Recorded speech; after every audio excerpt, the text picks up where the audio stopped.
A Bíblia, na carta do apóstolo Paulo a Tito. Carta do apóstolo Paulo a Tito, capítulo 1, do verso 1 até o verso de número 16. Nós estamos nesse domingo dando uma pequena pausa na nossa exposição, tanto no livro dos Juízes, hoje na verdade seria no Evangelho de Mateus, porém em detrimento da oportunidade que teremos hoje como igreja em ordenarmos mais um pastor, mais um ministro ao sagrado ministério. Vale a pena relembrarmos aquilo que o apóstolo Paulo nos diz, nos ensina sobre a importância dos ofícios que são dados pelo Senhor à sua igreja. Então o texto que nós vamos ler nesta noite, meditar sobre ele, está na carta de Tito, a partir do verso 1, e a palavra diz assim, você pode acompanhar na sua Bíblia. Paulo, servo de Deus e apóstolo de Jesus Cristo, para promover a fé que é dos eleitos de Deus e o pleno conhecimento da verdade segundo a piedade. Escrevo na esperança da vida eterna que o Deus que não pode mentir prometeu antes dos tempos eternos. E, no momento oportuno, manifestou a sua palavra mediante a pregação que me foi confiada por ordem de Deus, nosso Salvador. A Tito, verdadeiro filho, segundo a fé comum. Que a graça e a paz da parte de Deus, Pai, e de Cristo Jesus, nosso Salvador, estejam com vocês. Foi por esta causa que deixei você em Creta, para que pusesse em ordem as coisas restantes, bem como em cada cidade constituísse presbíteros, conforme prescrevia a você. Alguém que seja irrepreensível, marido de uma só mulher, que tenha filhos crentes, que não são acusados de devassidão, nem são insubordinados. Porque é indispensável que o bispo, por ser encarregado das coisas de Deus, seja irrepreensível, não arrogante, alguém que não se irrita facilmente, não apegado ao vinho, não violento, nem ganancioso. Pelo contrário, o bispo deve ser hospitaleiro, amigo do bem, sensato, justo, piedoso, deve ter domínio de si, ser apegado à palavra fiel, que está de acordo com a doutrina, para que possa exortar pelo reto ensino e convencer os que contradizem este ensino. Porque existem muitos, especialmente os da circuncisão, que são insubordinados. Falam coisas sem sentido e enganam os outros. É preciso fazer com que se calem, porque andam pervertendo casas inteiras, ensinando o que não devem com a intenção vergonhosa de ganhar dinheiro. Foi um dos cretenses, um próprio profeta deles, que disse: os cretenses são sempre mentirosos, feras terríveis, comilões preguiçosos. Este testemunho é verdadeiro. Portanto, repreenda-os severamente, para que sejam sadios na fé, e não se ocupem com fábulas judaicas, nem com mandamentos de gentes que se desvia da verdade. Todas as coisas são puras, para os puros, mas para os impuros e descrentes, nada é puro, porque tanto a mente como a consciência deles estão corrompidas. Afirmam que conhecem a Deus, mas o negam por meio do que fazem. É por isso que são abomináveis, desobedientes e reprovados para qualquer boa obra. Somente até aí, a leitura da palavra do Senhor. Feche seus olhos mais uma vez e vamos orar ao nosso Deus. Pai Santo, Deus amado, nós bendizemos o Senhor e te louvamos pela oportunidade que temos de ler a tua palavra nesse momento. Fale conosco, Deus, que o Senhor nos instrua, que o Senhor nos aperfeiçoe para a tua glória e que Cristo seja exaltado e glorificado em nós e através de nós. Oramos a ti, no nome do teu Filho Jesus. Amém. Amém. O Deus que protege a igreja é o título do sermão dessa noite. É sobre isso que nós iremos falar, como o nosso Deus é aquele que se ocupa mesmo de proteger e de cuidar do seu povo e de cuidar da sua igreja. E nós, como igreja presbiteriana, herdeira da tradição reformada, nós cremos que Deus governa e preserva a sua igreja por meios bem definidos. É o que nós cremos como igreja.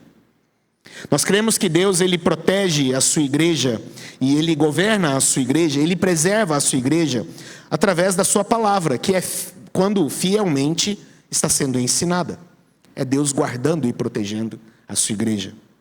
Quando também Ele levanta líderes chamados a guardar a sua palavra com zelo, é Deus guardando e protegendo a sua igreja.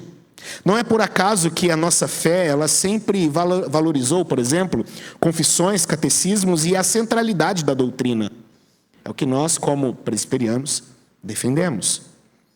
Doutrinas essas que refletem o que o nosso Deus ensina em sua santa palavra. É isso que nós cremos. É interessante que isso é importante, porque muitas das vezes os nossos inimigos não são inimigos externos, não são. E é interessante que o apóstolo Paulo, ele trata de algo parecido aqui, de inimigos não externos, mas internos. Inimigos que nos sabotam, que nos destroem por dentro. Uma ilustração parecida é como a que nós vemos, por exemplo, na história de O Senhor dos Anéis. Mais uma vez eu falando sobre O Senhor dos Anéis. Como na história de O Senhor dos Anéis. A maior ameaça ali daquela sociedade não era Sauron, o Senhor do Escuro, mas era o próprio anel, que era carregado por aquela comitiva. O anel, ele distorcia desejos. O anel, ele enfraquecia o discernimento. O anel, ele fazia o erro parecer razoável. Era assim na história. Era assim no filme e, por vezes, é assim também conosco. Da mesma forma, Paulo escreve a Tito aqui para mostrar que a igreja não é protegida através de boas intenções. Não são boas intenções quem vão guardar a igreja, quem vão proteger a igreja, não. Mas sim é a palavra do Senhor. Mas sim é a sã doutrina que preserva o povo de Deus do engano e mantém a comunidade firmada na verdade, que conduz à piedade. É isso que nós percebemos aqui na palavra do Senhor. É isso que o nosso Deus nos ensina. É desta forma que o nosso Deus protege a igreja. Então, se a igreja é protegida por Deus e por meio da verdade, então nós precisamos responder a uma pergunta fundamental aqui, e que é a pergunta que tentaremos responder no sermão de hoje. Como essa proteção acontece na prática? Como é então, na prática, que Deus protege a sua igreja? E Paulo não vai falar aqui de forma abstrata, não. Ele é direto. E muito direto. Muito direto. Provavelmente você já percebeu isso ao ler o texto. O quanto direto é o apóstolo Paulo. Em Tito 1, então, ele nos mostra que Deus protege sua igreja de 3 maneiras muito concretas. Primeiro, formando um povo alicerçado no conhecimento da verdade. Segundo, levantando líderes comprometidos com essa verdade. E terceiro, confrontando e silenciando aquilo que ameaça corromper a sua igreja. Por isso, ao abrirmos então esse nosso texto de hoje, não estamos aqui apenas estudando a organização de uma igreja lá no primeiro século. Não, não é isso. Nós estamos aprendendo como o próprio Deus continua hoje a guardar a sua igreja por meio da sã doutrina que conduz à piedade. É isso que nós vamos ver no nosso sermão. É isso que nós vamos aprender nessa noite. Então, que tenhamos os nossos ouvidos atentos à palavra do Senhor. Mas antes, é importante entendermos o contexto da nossa passagem. Aonde isso se passa? Aonde está Tito? Para qual igreja, para qual cidade Tito foi enviado? O texto é claro, Tito foi deixado pelo apóstolo Paulo em uma cidade chamada Creta. Creta era uma ilha, e uma ilha muito populosa. Haviam muitas pessoas ali. Havia sido célebre desde os tempos mais remotos. Era conhecido como uma civilização avançadíssima para sua época, em vários sentidos, na cultura e principalmente na sabedoria. E também no meio legal. Era uma cidade cujas leis eram avançadas demais para o seu tempo. Assim era conhecida Creta. A palavra, por exemplo, que a gente usa muito nos nossos dias, sincretismo, foi uma palavra que surgiu nessa cidade. Interessante isso. A lei de Creta, ela garantia que os municípios fossem suficientes, fossem independentes uns dos outros. Cada município, cada região tinha a sua própria autonomia. Eles podiam fazer e seguir a lei da forma como eles bem entendiam. Eram completamente livres. Assim era a política avançada de Creta, já aqui no primeiro século. Um povo que se orgulhava muito, então, da sua sociedade autônoma. Mas é interessante que esta autonomia, apesar de ser visível, quando um inimigo se levantava, quando um pensamento contrário à ideia de Creta se levantava, os cretenses logo então, que preferiam a independência, se uniam. E esta união dos cretenses era chamada de sincretenses em grego, que depois foi entendido como sincretismo. A união. Abandonamos as nossas diferenças, as nossas autonomias por um bem comum. Então vamos nos ajuntar. Então daí surge o termo sincretismo. Tito, o destinatário primário aqui desta carta, foi um gentio que se converteu a Cristo. Tito era filho de pais gregos. Ele era filho de pais gregos, e o apóstolo Paulo ele vai dizer isso lá em Gálatas, capítulo 2, verso 3. E ele também fala um pouquinho sobre no verso 4 aqui do nosso texto, que ele é um filho na fé, do próprio apóstolo Paulo. Tito, então, filho de pais gregos, um gentio que se converte a Cristo, sai então das fileiras do paganismo, abraça a fé cristã. Foi quem também levou as cartas de Paulo aos Coríntios. As duas cartas do apóstolo Paulo, foi o próprio Tito quem as levou. E agora, Tito passa a auxiliar o apóstolo na igreja, na cidade de Creta. Então esse é o contexto. Tito foi deixado ali, naquela cidade, uma cidade populosa, com uma autonomia, uma cultura, uma política avançada, mas ele foi deixado ali com o intuito então de ser um auxiliar do apóstolo Paulo ali naquela região. Vamos para o nosso texto? Acompanhe aí, mais uma vez, a exposição e leitura. Verso 1 a 4, nós temos a primeira divisão do nosso texto, que é uma saudação. E uma coisa interessante aqui nessa saudação, que ela é a terceira maior saudação que o apóstolo Paulo já escreveu. É a terceira maior que está aqui registrada na Bíblia. É a saudação que vai do verso 1 até o verso de número 4. Aqui Paulo vai demonstrar a sua servidão a Deus, e ele também reivindica a sua autoridade apostólica aqui nessa sua saudação. Paulo mostra o seu propósito aqui, como servo e apóstolo, que era o de promover a fé que é dos eleitos de Deus, e o pleno conhecimento da verdade segundo a piedade. Esses eram os interesses do apóstolo Paulo. Promover a fé que é dos eleitos. Mas há uma pequena dificuldade aqui na tradução do nosso texto. Porque o sentido aqui nos é tratado, fica um tanto quanto ambíguo aqui. Parece que a função do apóstolo Paulo é de certa forma regulada pela fé dos eleitos. Por isso a tradução da NVI, ela se torna um pouco melhor aqui para nós. Ela diz o seguinte: Paulo, servo de Deus e apóstolo de Jesus Cristo, para levar os eleitos de Deus à fé e ao conhecimento da verdade que conduz à piedade. Essa era a função do apóstolo. Conduzir a fé à igreja. Levar a igreja para que tenha a verdadeira fé no Senhor. O povo de Deus, os eleitos do Senhor, para que tenham verdadeira fé. Paulo então enfatiza a ideia da igreja que foi escolhida por Deus e que ele é agora comissionado para conduzir esta fé para esta igreja escolhida. Era a função do apóstolo Paulo. Ele tinha esta responsabilidade. Ele indica aqui, mostrando que Deus levantou apóstolos e que ele tem essa função. Deus não quer que seus escolhidos sejam ignorantes no domínio da verdade, e nem que o seu conhecimento seja incompatível com a vida. Deus quer que os seus filhos cresçam no conhecimento da verdade. E Deus quer que os seus filhos tenham uma vida compatível com o conhecimento da verdade que eles têm. Então esta é a função do apóstolo.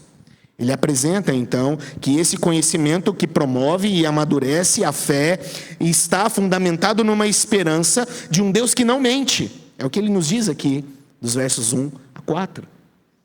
É nesse Deus que não mente que nossa esperança está fundamentada, que a esperança da igreja está fundamentada.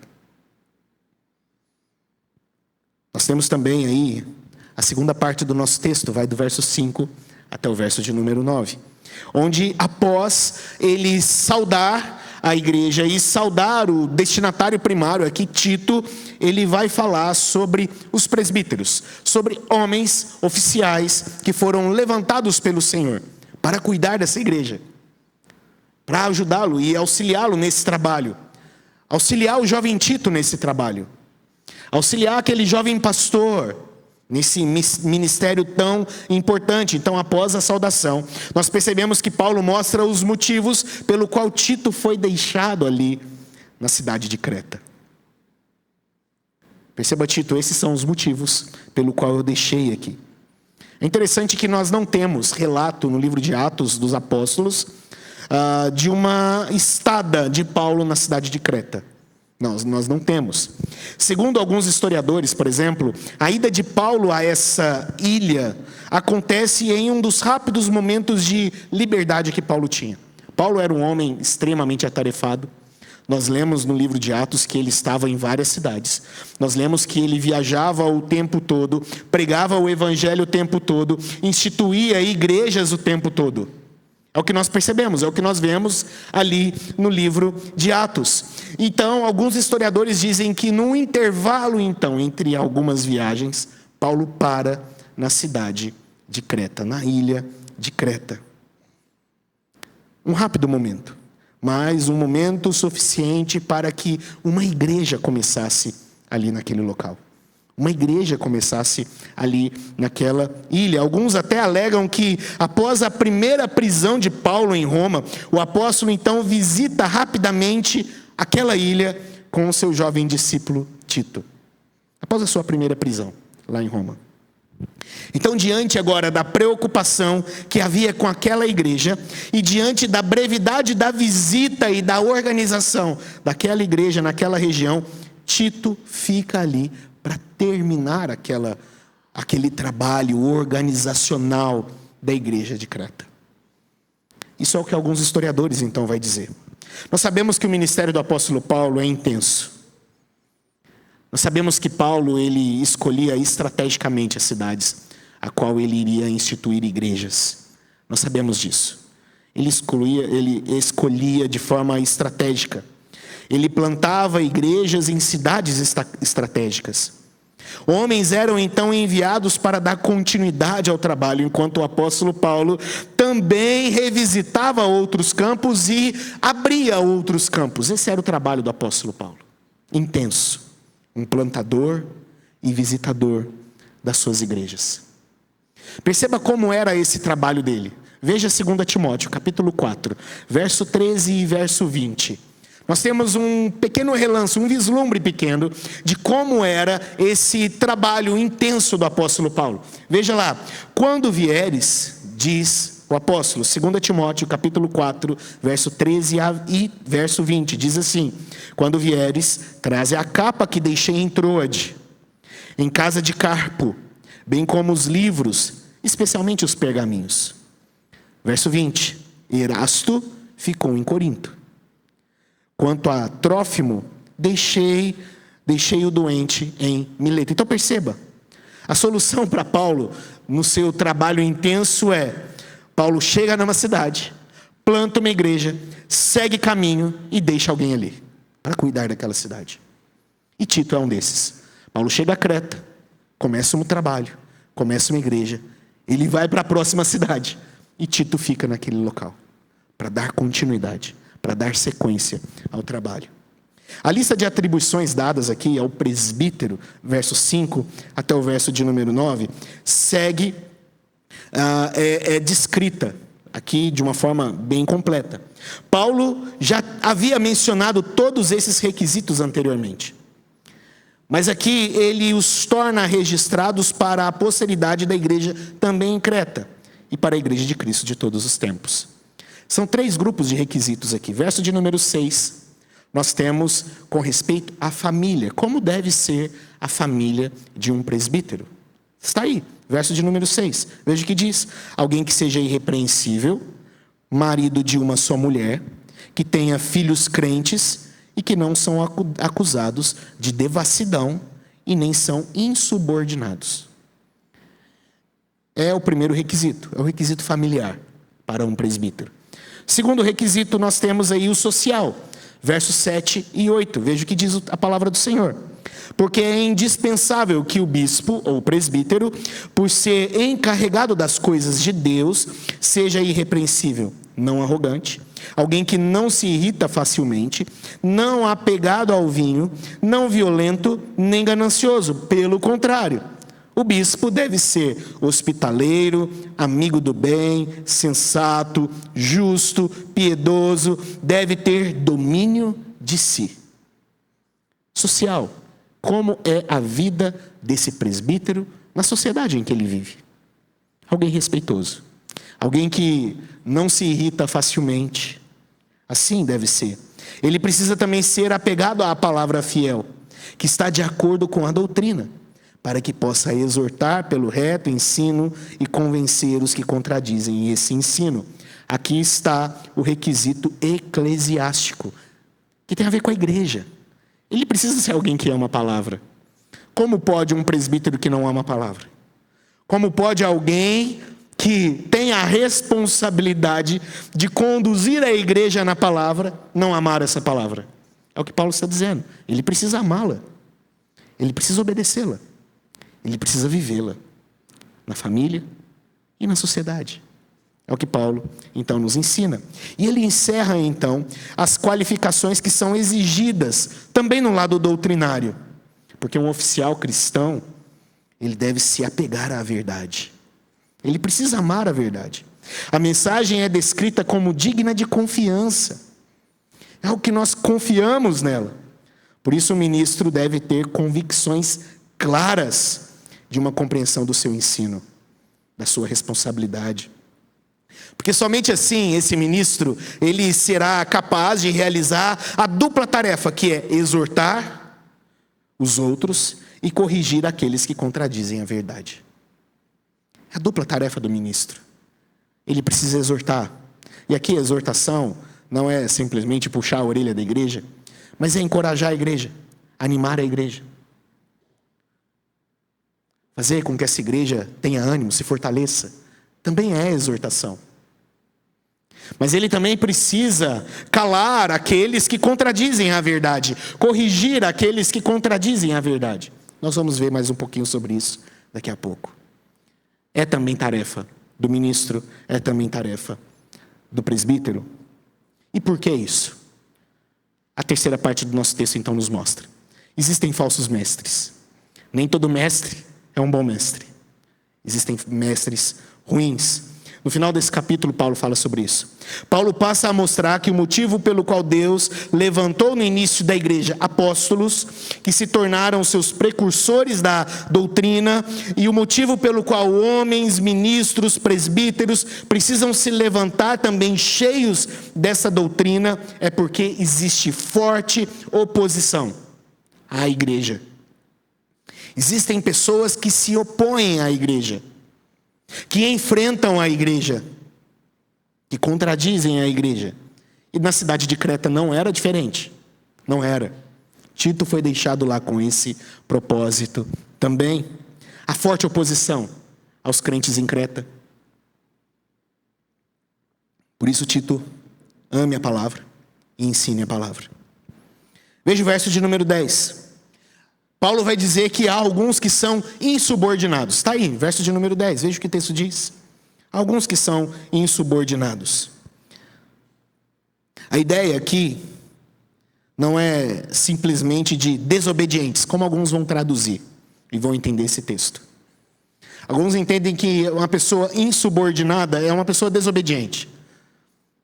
Às vezes fala, tal criança, tal pessoa é um desobediente, é um insubordinado. Mas não. A ideia do apóstolo Paulo aqui não é essa. A ideia do apóstolo Paulo aqui é, conforme o próprio Erasmo, ele traduz esse texto na sua tradução do grego, ele diz que são pessoas incorrigíveis. Não há como corrigir essas pessoas. São aqueles que não podem suportar qualquer sujeição à disciplina. Eles vão enfrentar qualquer jugo da obediência.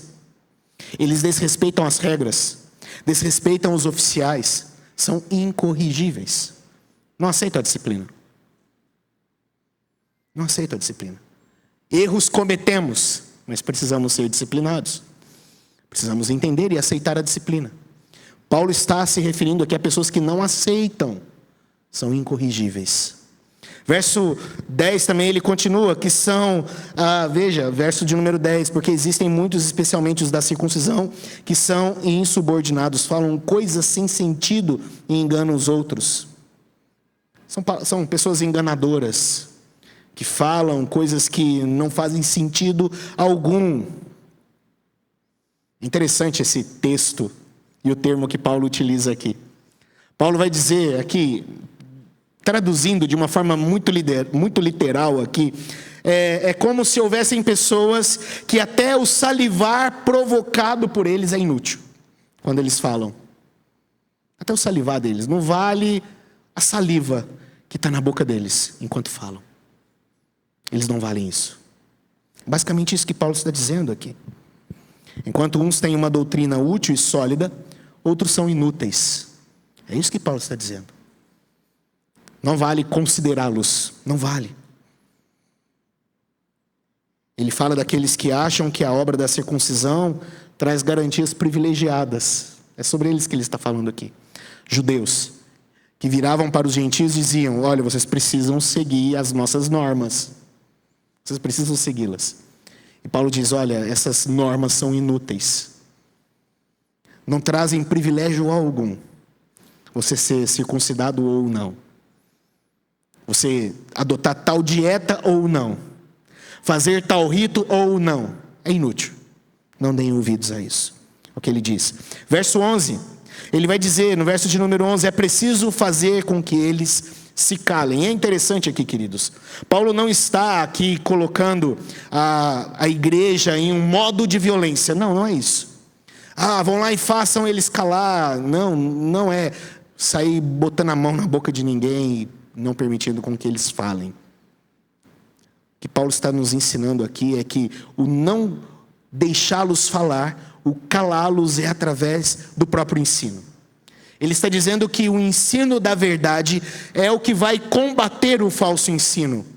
O ensino da verdade é que vai fazer com que o falso mestre se cale, fique em silêncio. Porque não há como combater a verdade. Não há como lutar contra essa verdade. Então eles precisam se calar. É o que Paulo diz. Verso 12 e 13. Paulo aqui vai utilizar de um profeta antigo, Epimênides, que era um filósofo, na verdade, do século VI. E ele era considerado até mesmo por Aristóteles. A Epimênides, século VI antes de Cristo, tá, irmãos? Ele foi considerado por Aristóteles como um profeta. E aqui Paulo cita esse homem aqui no verso de número 12, dizendo sobre uma frase que esse filósofo disse sobre Creta. Ele diz, os cretenses são sempre mentirosos, feras terríveis, comilões preguiçosos. E Paulo diz, esse filósofo diz a verdade. Assim são os cretenses mesmo. Não há verdade neles. Não há verdade nas suas palavras, não há verdade nos seus corações. Eles são sempre mentirosos. E verso 14, ele diz também para que não venham adotar fábulas que os iludem. Não deem ouvidos a essas fábulas. Ele atribui essas fábulas ao termo judaicas. Provavelmente esse grupo usava da ancestralidade judia para atrair os crentes. Nós somos descendentes de Abraão. Vocês precisam nos ouvir. E Paulo diz, não deem ouvidos a essas fábulas. Não deem ouvidos. Verso de número 15, ele vai dizer que, veja lá o verso 15, todas as coisas são puras para os puros, mas para os impuros, descrentes, nada é puro. Aqui nós percebemos, talvez uma pequena referência do apóstolo Paulo às falas de Jesus. Evangelho de Mateus, capítulo 7, verso 15, diz o seguinte: nada há fora do homem que, entrando nele, o possa contaminar, mas o que sai do homem é o que o contamina. Comentando esse texto, João Calvino diz algo muito interessante. Ele diz o seguinte: estes são incapazes de tocar em algo que seja limpo. Por quê? Calvino pergunta. E ele mesmo responde: porque eles mesmos são imundos. E quando tocam em algo que por si mesmo era puro, o tornam poluído. É a tal da laranja podre que quando você coloca ela junto com laranjas boas, todas ficam podres. Contamina. Toca o que é puro, mas por causa da podridão do seu ser, aquilo se torna impuro. É o que Jesus está dizendo aqui. O que contamina é aquilo que sai. É isso que Jesus nos diz. O texto nos diz então sobre uma vida que nós precisamos ter, de fato, diante de Deus. Santa, reta. E não em conformidade com a devassidão do nosso coração. E verso 16, último versículo do nosso texto. Paulo diz então: afirmam que conhecem a Deus, mas o negam por meio do que fazem. É por isso que são abomináveis, desobedientes e reprovados para qualquer boa obra. Ele encerra mais uma vez apontando a falsidade dessas pessoas. Sua profissão de fé não condiz com o seu procedimento. São duas coisas diferentes. Professaram uma fé, mas vivem outra coisa. Vivem uma outra realidade. Paulo vai dizer: eles são abomináveis, são repugnantes. São rebeldes e para as boas obras são reprovados. Reprovados.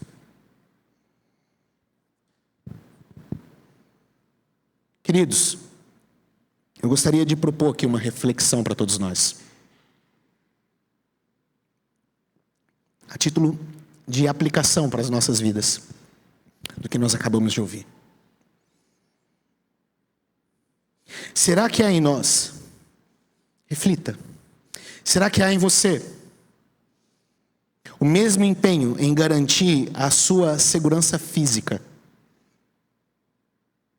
familiar, financeira, do que a segurança da sua fé, da fé da nossa igreja, da fé da sua família? Será que você se empenha da mesma forma como você se empenha para garantir a sua segurança financeira? Você se empenha para garantir a segurança da fé dos seus filhos, da fé da sua família, da fé da nossa igreja, da sua fé? É o mesmo empenho. Da mesma forma como você busca ter uma segurança na sua saúde, será que você se empenha da mesma forma pela sua saúde espiritual? Será que você se empenha? Será que você busca com o mesmo afinco, com a mesma vontade, esta segurança? Reflita. Esse texto nos chama a essa reflexão. Será que nos empenhamos da mesma forma? E quando eu digo fé aqui, eu não estou dizendo no sentido de perda de salvação. Não, não é isso. Eu digo fé no sentido aqui de solidez. Solidez. De aprovação por meio do procedimento. Uma fé sólida, firme, que condiz com a vida. É sobre isso que eu estou dizendo. Não é sobre perder ou não perder salvação. Não, não é isso. E o texto nem fala isso. Na verdade, a Bíblia não fala sobre isso.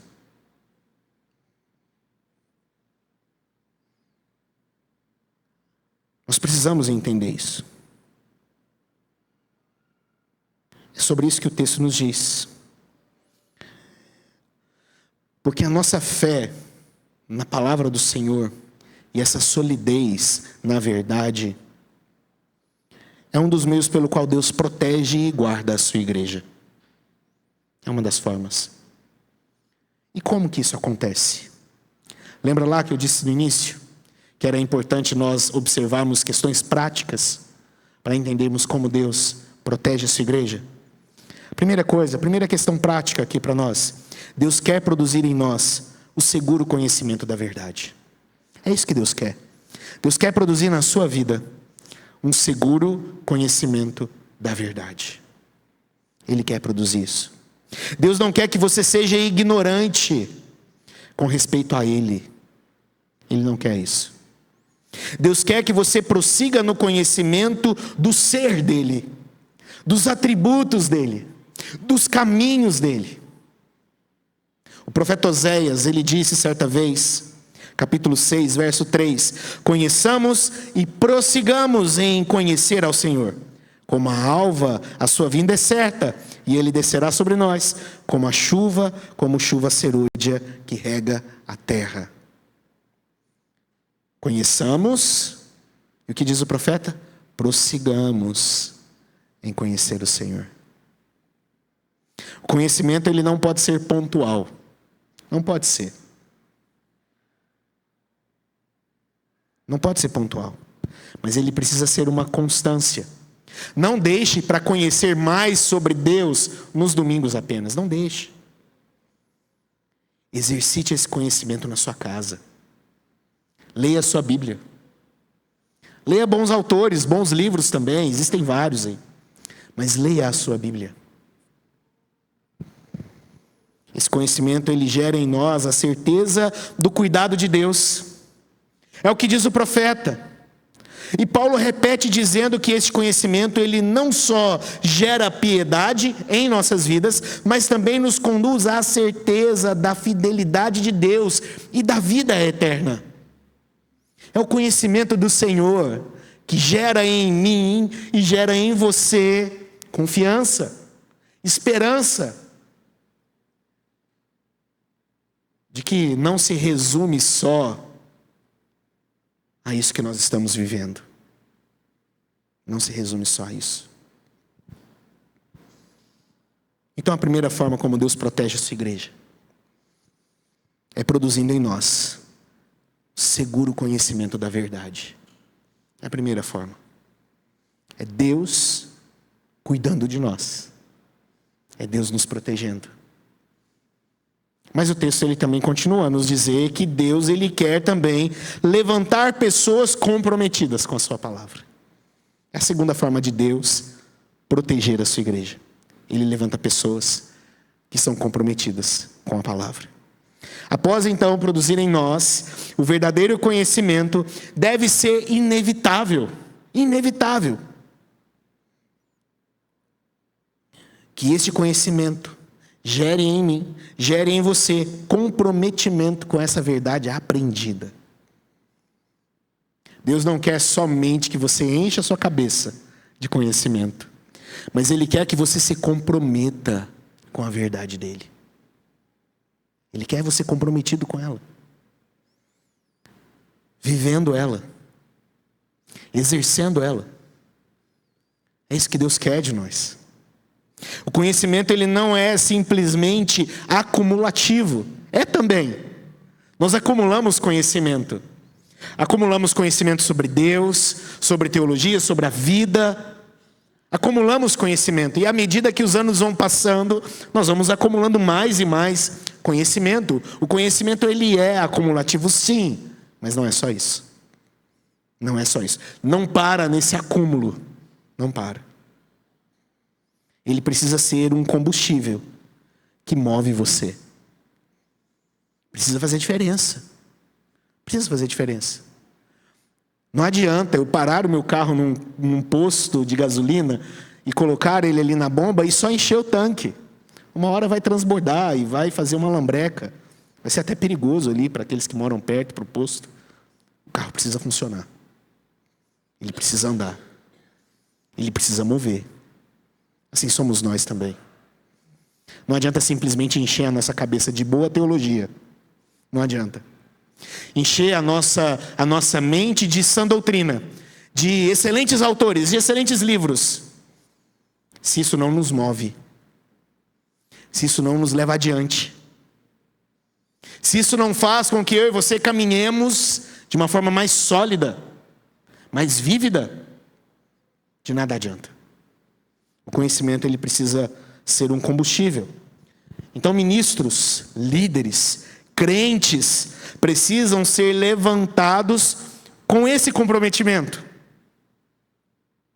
O que você aprende aqui, domingo após domingo, na segunda-feira, nos grupos de crescimento, nos encontros da juventude, o que nós aprendemos aqui, precisa mudar as minhas intenções, precisa mudar a minha família, precisa mudar as minhas aspirações, aquilo que eu busco para a minha vida, precisa mudar. Precisa mudar os meus desejos, precisa mudar a minha forma de ver política, precisa mudar a minha forma de ver o mundo, precisa mudar a minha forma de ver a cultura, precisa mudar a minha forma de se relacionar, precisa mudar. Precisa mudar. O apóstolo Paulo, ele diz lá em 1 Tessalonicenses, capítulo 1, somente a parte A do verso 3, ele diz: recordando-nos diante do nosso Deus e Pai, da operosidade da vossa fé. De nada adianta a fé se ela não for operosa. E lembra da fé que eu estou dizendo? É perda de salvação? Não é. Sobre o que eu estou dizendo de fé? Sustento, solidez. Essa solidez, Paulo diz, precisa ser operosa. Precisa estar em funcionamento. Precisa estar em movimento. Ela precisa. É isso que ele nos ensina. Uma fé operosa, ela fala mais alto do que qualquer discurso teológico, queridos. Qualquer discurso. Qualquer discurso teológico. A fé operosa, ela fala alto. A fé operosa, ela não é apenas um assentimento intelectual. Não é. Mas ela é uma verdade da Bíblia. É uma verdade na prática. Fé operosa não é apenas uma confiança passageira, num momento de necessidade. Não é isso. Não, eu estou passando por prova, mas eu tenho fé em Deus. E na minha conta bancária que vai dar certo. Não é isso. Fé operosa não é isso. A fé operosa, ela traduz em ação o que se crê. Isso é a fé operosa. Ela traduz. Fé sem ação é fé morta. Fé sem obras é fé ilegítima. Quem crê, vive o que crê. É isso que a Bíblia nos ensina.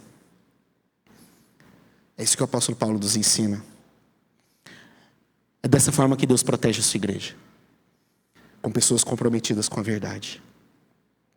E por fim, Deus quer livrar a igreja do que a pode enganar com uma falsa verdade. Existem coisas que querem enganar a igreja. E Deus quer livrar essa sua igreja dessas coisas. Deus quer, através da sua palavra, através da boa doutrina, produzir anticorpos na igreja, que protejam contra aquilo que pode minar a vida da sua igreja. Deus quer fazer isso. Queridos, esse texto, ele é um texto muito poderoso, principalmente nos nossos dias.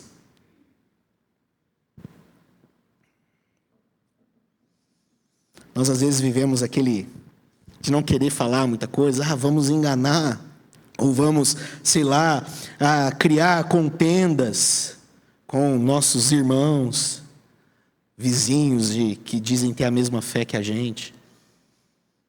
Nós vivemos tempos assim, infelizmente. Mas a gente precisa ter em mente certas coisas. Deus não tolera tudo o que você tolera. Não tolera. Ele não tolera. Entenda isso. Deus não ama tudo o que você ama. Entenda isso. Nem tudo aquilo que parece ser é. Parece bem discurso de mãe, né? Mãe não gosta de falar essas palavras assim, essas frases bonitas. Nem tudo que parece toma cuidado, menino. Isso é verdade. Não é porque tem nome de igreja que é igreja. A gente precisa tomar cuidado com isso. Aliás, é o próprio Jesus quem vai dizer que não conhece todos os que dizem conhecê-lo. É o próprio Jesus, não sou eu. Final do Sermão do Monte, capítulo 7 de Mateus. Muitos vão me dizer naquele dia: Senhor, Senhor, eu fiz tal coisa, eu fiz isso, eu expulsei X, Y. E eu vou os dizer explicitamente naquele dia: não vos conheço. Não vos conheço. Deus não reconhece tudo o que nós reconhecemos. Deus não ama tudo o que nós amamos. Deus não aceita tudo o que nós aceitamos. Não aceita. Não é você, não é um pastor, não sou eu, não é essa igreja, ou não é igreja nenhuma que valida o que é santo e puro. É Deus quem já determinou o que é santo e puro. Não sou eu. Eu não tenho autoridade especial nenhuma para dizer isso é santo, isso é puro. É Deus, na sua palavra, quem já nos mostra aquilo que é santo, aquilo que é puro, aquilo que é agradável. É Deus. É Deus.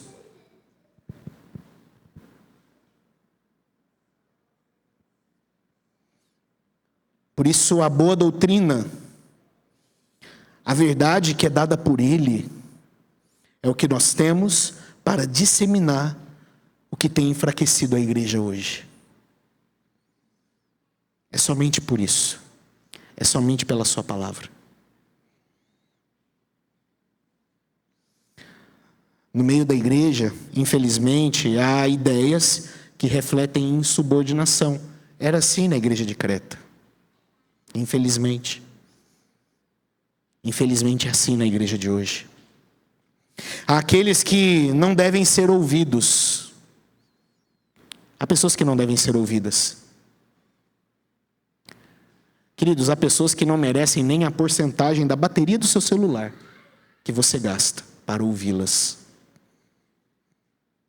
Não merece. Há aqueles que precisam ser silenciados.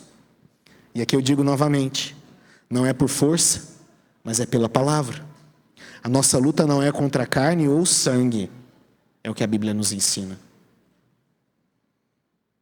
Há aqueles também no meio da igreja que estão vivendo iludidos. Dizem assim: isso não tem nada a ver. Nada a ver. Vivem fábulas. Acreditam em mentiras. Acham que o Jesus é o Jesus lá da série, lá. Gente boa.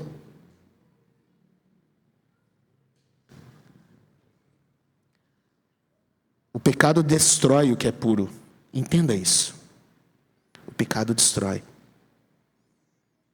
Tem pessoas que entendem dessa forma: eu sou crente, meu namorado é crente, então o sexo vai ser crente também.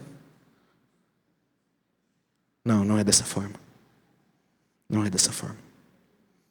Como Paulo nos ensina aqui, nós temos a capacidade de poluir o que é puro. Você tem essa capacidade. Eu tenho essa capacidade.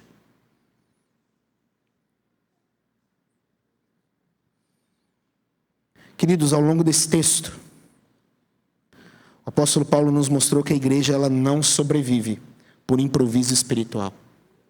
Não sobrevive.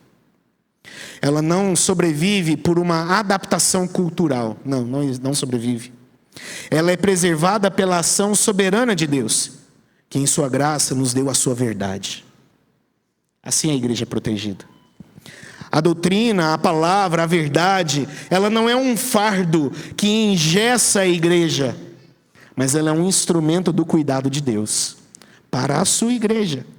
Ela é um meio pelo qual Deus nos guarda do erro, do engano, da incoerência entre fé e vida. palavra que nos ensina sobre isso. Como a igreja do Senhor Jesus e como presbiterianos, nós precisamos lembrar que a nossa tradição, ela não valoriza a teologia por uma vaidade intelectual. Não, não é por isso. Não é por isso. E se há alguém que pensa assim, que Deus tenha misericórdia. Não é por isso. Nós valorizamos porque nós cremos que a verdade liberta, orienta e protege. Por isso nós valorizamos.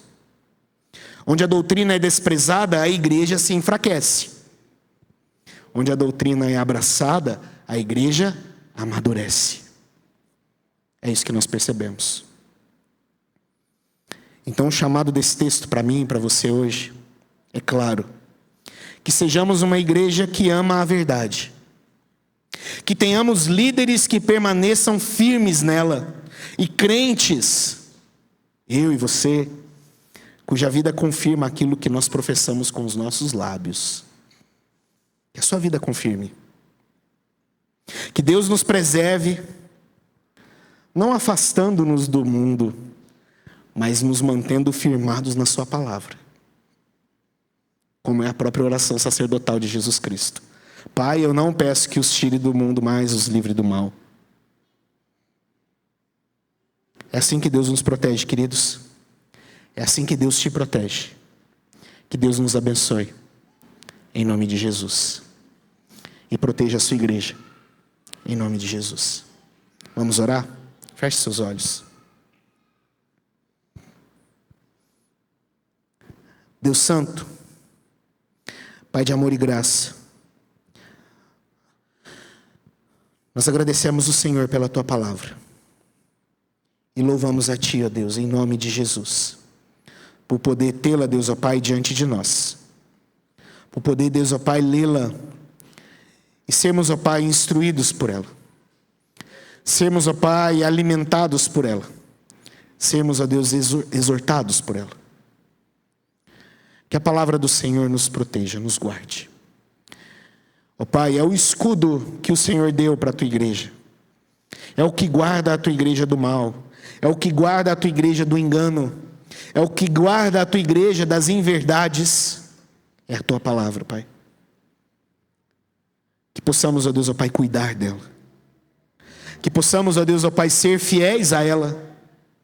E que possamos nos empenhar, ó Deus, ó Pai, para conduzir a Tua palavra sempre com fidelidade na nossa igreja, nas nossas casas, Deus, junto com os nossos filhos, junto das nossas famílias, para que as nossas famílias não sejam enganadas, Pai, não sejam iludidas, Deus, mas guardadas e protegidas pelo Senhor em nome de Jesus. Nos proteja, Deus. Nos guarde, Senhor. Preserve, Deus, ó Pai, o nosso coração firmado no Senhor e firmado na Tua verdade. É o que nós oramos, ó Deus, em nome de Jesus Cristo, Deus. Em nome do Teu Filho Jesus. Amém.